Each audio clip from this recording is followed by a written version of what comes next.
Picture this. You're facing the worst crisis of your life.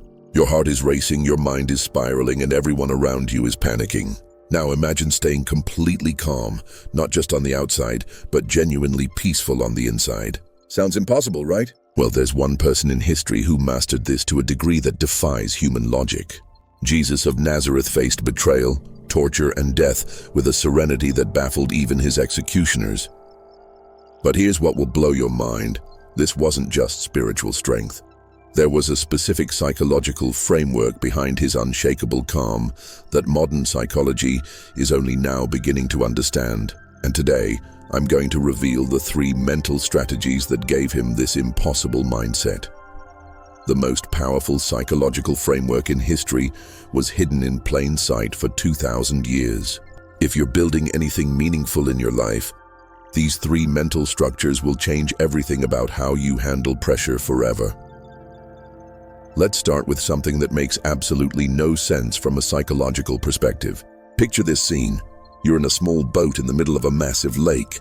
Suddenly, a violent storm hits. Waves are crashing over the sides. The boat is filling with water.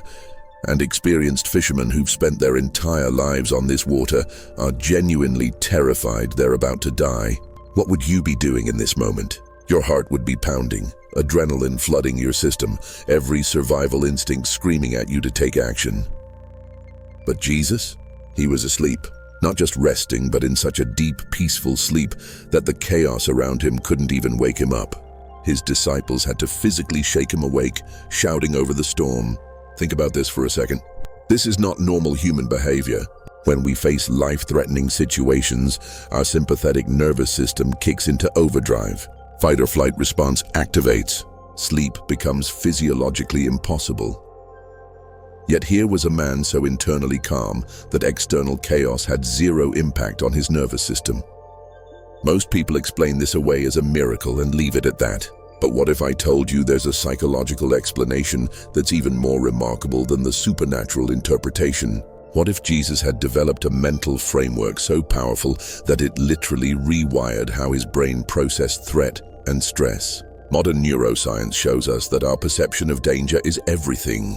2 people can face the identical crisis, and one will have a complete nervous breakdown while the other remains completely composed. The difference isn't in their circumstances, it's in their internal reality. Jesus had discovered something about the nature of reality itself that made external storms irrelevant to his inner peace. But what was it? Here's the breakthrough that changes everything. Jesus operated from what psychologists now call locus of control, but he took it to an extreme that modern psychology is only beginning to understand. Most of us live with an external locus of control. We believe our emotional state depends on what happens to us. Good things happen, we feel good. Bad things happen, we feel bad. Our peace is held hostage by circumstances we can't control. But Jesus had developed an internal locus of control so powerful that he literally lived in a different psychological reality. Here's how we know. Throughout the gospel accounts, there's a consistent pattern. Jesus never once responds emotionally to external pressure the way normal humans do. When people try to trap him with loaded questions, he stays calm. When crowds turn against him, he remains centered. When facing execution, he's actually comforting others. This isn't just willpower or emotional suppression. Suppression creates internal tension that eventually explodes. Jesus showed no signs of this tension. Modern brain scans of people in deep meditative states show something fascinating. Their amygdala, the brain's alarm system, shows dramatically reduced activity even when exposed to stressful stimuli. But Jesus took this further. He had learned to identify so completely with what he called his Father's will that his individual ego self, the part of us that feels threatened and afraid, had essentially dissolved into something larger. Psychologist Abraham Maslow called this self-transcendence, the highest level of human psychological development. When your sense of self expands beyond your individual concerns, the things that terrorize most people simply don't register as threats. But here's the key insight that most people miss. This wasn't passive resignation or fatalistic acceptance. Jesus was actively engaged with life, making decisions, taking actions. But his emotional center was completely untouchable because it was anchored in something beyond circumstances. He had discovered that true security comes not from controlling external events, but from aligning with principles and purposes that transcend any specific outcome. Think about what this means practically. If you genuinely believed that your deepest values and purposes were being fulfilled, regardless of whether you lived or died, succeeded or failed, were praised or criticized, wouldn't that make you psychologically invincible? Let me give you an analogy that makes this crystal clear. Imagine you're watching a movie in a theater. On the screen, there's an intense action scene. Cars are exploding, buildings are collapsing, people are screaming. But are you terrified? No, because you know you're not actually in the movie.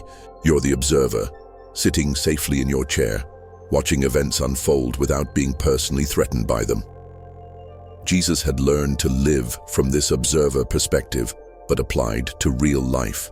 He experienced life's storms, betrayals, and even physical pain. But he remained the calm observer rather than getting emotionally sucked into the drama. His identity was rooted in being the observer, not the character in the story who could be threatened or destroyed. This is why he could sleep through the storm. From his perspective, the storm was just another scene in the movie. It couldn't actually threaten who he really was at the deepest level. His disciples were still identifying as characters in the story who could be destroyed, so they were terrified. Jesus knew he was the observer, so external events had no power to disturb his inner calm. Modern psychology calls this psychological distancing or decentering. It's one of the most powerful tools for emotional regulation that we know of. But Jesus didn't just use it as a technique. He lived from this place permanently. He had trained his mind to automatically default to the observer perspective rather than getting caught up in the emotional drama of circumstances. Beautiful thing about this framework is that it doesn't require you to become passive or disconnected. You can be fully engaged with life while maintaining this deeper calm. You respond to situations from wisdom rather than reacting from fear or anger. This is the first secret of Jesus's impossible mindset. He had learned to be in the world, but not of it, psychologically speaking. If this is exploding your mind, stop now and hit the subscribe button, because what comes next will explode your vision about mental resilience. Now let's examine something even more psychologically impossible. Fast forward to the most intense pressure any human being could face. You've been betrayed by your closest friends, arrested by an armed mob, and you know you're going to be tortured and executed within hours. You're standing before the most powerful political leader in the region who has the authority to either free you or condemn you to death. What would be going through your mind? Most people would be desperately trying to save their lives. They'd be bargaining, pleading, making deals, saying whatever they thought would help them survive. The psychological pressure would be unbearable. Your mind would be racing through every possible escape route, every argument that might persuade your judge to show mercy. But here's what actually happened when Jesus stood before Pilate. He said almost nothing. Not because he was in shock or overwhelmed, but because he was genuinely inexplicably calm. Pilate, who had interrogated countless prisoners facing death, was baffled by Jesus's composure. The Roman governor actually tried multiple times to get Jesus to defend himself, to give him a reason to release him, but Jesus remained largely silent, answering only the most essential questions with brief, matter-of-fact responses. No emotional appeals, no desperation, no fear. Pilate was so disturbed by this unusual behavior that he told the crowd he found no basis for charges against Jesus. Think about that. A hardened Roman politician was more emotionally affected by the situation than the man who was about to die. This goes against everything we know about human psychology under extreme stress. When facing death, the human mind typically goes into overdrive. We see this in emergency situations where people become hyper-alert, their minds racing through possibilities for survival. It's basic evolutionary programming. Yet Jesus demonstrated a level of inner stillness that was so unusual, it actually made his executioners uncomfortable. There's something deeply unsettling about someone who remains calm when they should be terrified. It suggests they know something you don't, or they're operating from a completely different psychological framework than normal human beings. What was the source of this supernatural composure? How do you maintain inner peace when everything external is designed to destroy that peace? Here's the second psychological secret that gave Jesus his impossible mindset. He had completely redefined what winning and losing meant. Most of us define success and failure based on external outcomes. We win if we get what we want, avoid what we don't want, and maintain our comfort and security. We lose if the opposite happens. But Jesus operated from a completely different value system. For him, success meant perfect alignment with his deepest values and purpose, regardless of external consequences. He had trained his mind to find meaning and victory in integrity itself, not in outcomes he could control. This is profound because it makes you psychologically unconquerable. Think about it.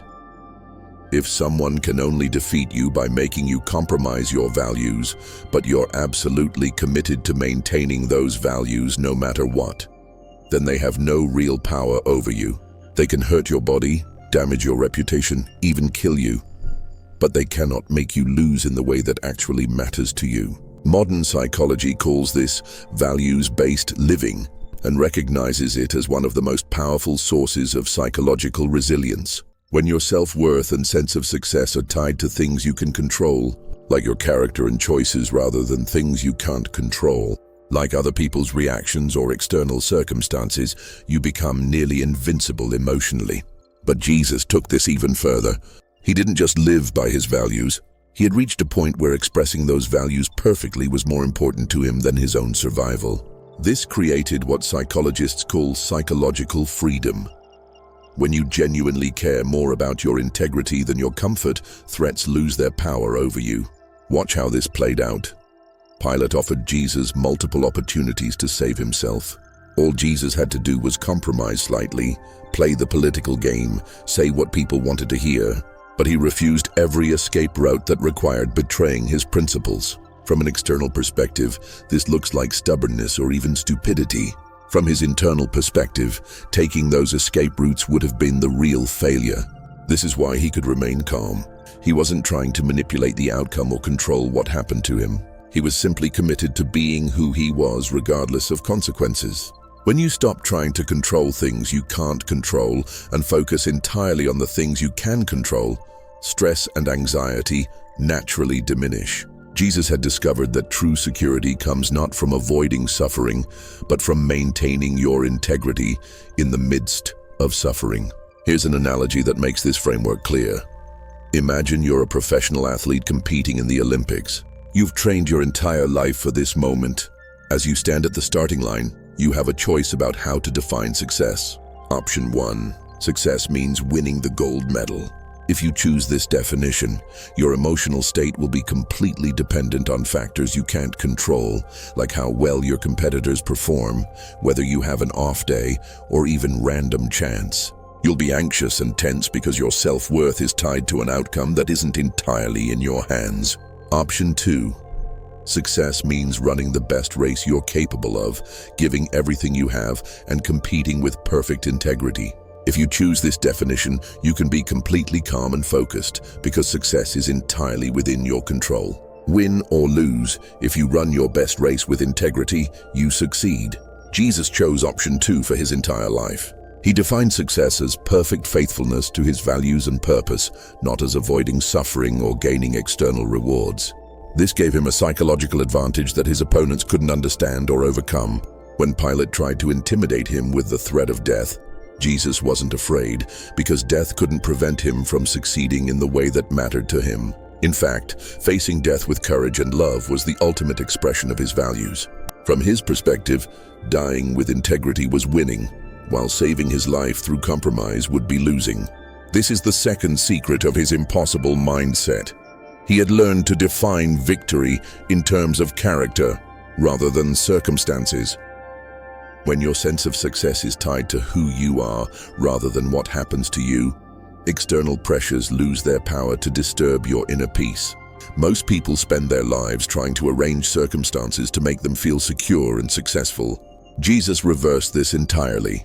He arranged his inner world so that he could feel secure and successful regardless of circumstances. If you're watching this far, you are different from most people. Prove it. Hit like now and subscribe, because people like you deserve to know all the secrets I'll reveal in future videos. Now we come to the most psychologically impossible feat of all. Imagine discovering that one of your closest friends, someone you've poured your life into for 3 years, someone who has shared meals with you, traveled with you and claimed to love you, is secretly plotting your destruction. Not only that, but they're planning to betray you with a kiss, turning the ultimate symbol of love and intimacy into an instrument of betrayal. How would you react? Most of us would be devastated, angry, heartbroken. We'd feel foolish for trusting them, bitter about being used, and desperate to protect ourselves from further harm. The psychological trauma of betrayal by someone close to us can be more damaging than physical torture because it attacks our ability to trust and form relationships. But here's what Jesus did when he realized Judas was about to betray him. He washed Judas's feet. At the Last Supper, knowing full well what was about to happen, Jesus got down on his hands and knees and performed the most humble act of service for the man who was betraying him. Then he offered him bread, a symbol of friendship and provision. Think about the psychological complexity of this moment. Jesus had to be experiencing human emotions, feeling the sting of betrayal, yet he responded with love and service. This wasn't emotional numbness or detachment. This was active compassion towards someone who was actively harming him. But it gets even more remarkable. When Judas arrived with the armed crowd to arrest Jesus, Jesus greeted him as a friend. He didn't expose him publicly, didn't humiliate him, didn't try to turn the other disciples against him. He maintained dignity and kindness toward his betrayer, even in the moment of betrayal. From a psychological perspective, this behavior is nearly incomprehensible. Betrayal typically triggers our deepest survival instincts. We want to fight back, to protect ourselves, to make the betrayer pay for what they've done. It's one of the most emotionally destabilizing experiences humans can face. Yet Jesus demonstrated a level of inner freedom that allowed him to transcend even the most basic human reactions to betrayal. He somehow found a way to separate Judas's actions from his own response, maintaining his values and character independently of how he was being treated. What kind of psychological framework makes this possible? How do you maintain love for someone who is actively destroying you? Here's the third and most powerful secret of Jesus's impossible mindset. He had learned to see every person, including those who hurt him, as fundamentally broken rather than fundamentally evil. This completely transformed how he processed betrayal, rejection, and abuse. Most of us operate from a framework of moral judgment. When someone hurts us, we label them as bad, evil, or wrong. This feels justified and even satisfying in the moment, but it actually traps us in anger and resentment. When you judge someone as evil, you give them power over your emotional state. Your peace becomes dependent on them being punished or changed. But Jesus operated from what psychologists now call radical compassion or unconditional positive regard.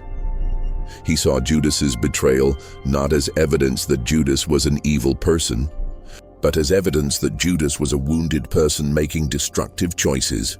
This subtle shift in perception changes everything about how you respond to mistreatment. When you see someone's harmful behavior as a symptom of their own inner brokenness rather than as proof of their inherent badness, it becomes possible to feel genuine compassion for them even while they're hurting you.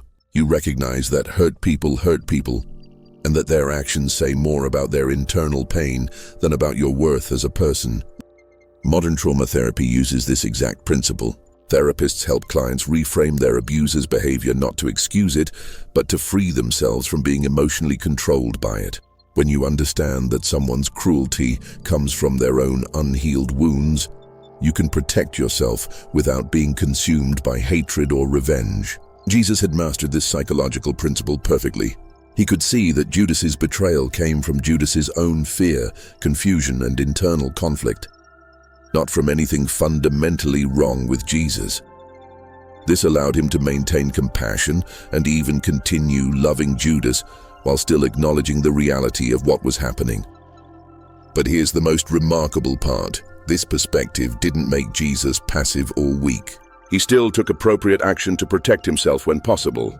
He still spoke truth even when it was uncomfortable. But he did all of this from a place of love rather than from a place of fear or anger. This is psychological mastery at the highest level. Most people swing between two extremes. Either they become doormats who allow themselves to be abused, or they become defensive and aggressive to protect themselves. Jesus found a third way. He maintained both strength and compassion simultaneously. He could be firm about boundaries while still loving the person crossing those boundaries. Let me give you the most powerful analogy of all to explain this mindset. Imagine you're a doctor in an emergency room, and a patient comes in who's been in a terrible accident. They're in extreme pain, terrified, and in their panic, they're screaming at you, calling you names, even trying to hit you as you attempt to treat them. How would you respond? You wouldn't take their behavior personally because you understand it's coming from their pain and fear, not from any rational assessment of who you are. You'd maintain professional compassion, do your job of helping them, and protect yourself from their flailing without becoming angry or vindictive. Their behavior is about their condition, not about you.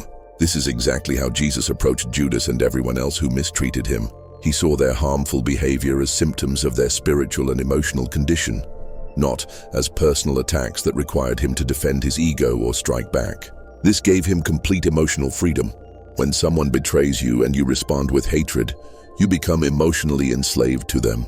Your mood, your peace, your sense of self-worth all become dependent on what they do or don't do. But when you can see their behavior as evidence of their own brokenness, you remain free to choose your response based on your own values rather than reacting to their actions.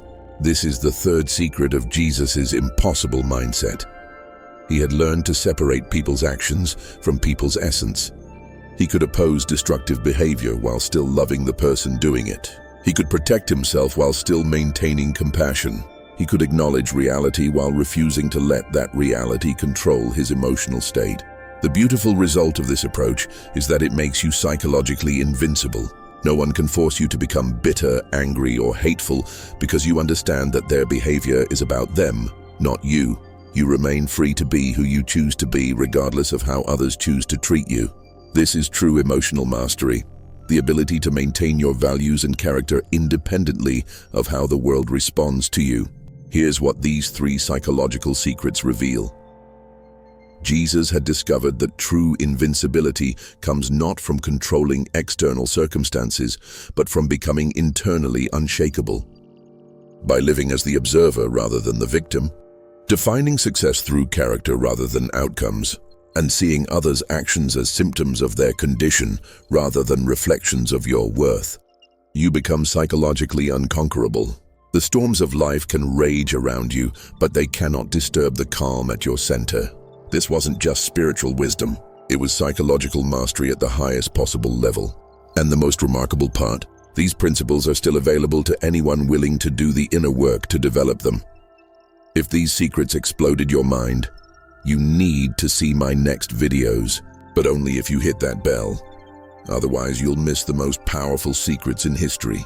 What's your opinion on the ideas presented in this content? Leave in the comments. Send this revelation to that friend who has sharp perception. This analysis is speculative and based on historical accounts and psychological interpretation, not clinical diagnosis. The content is for educational and inspirational purposes only.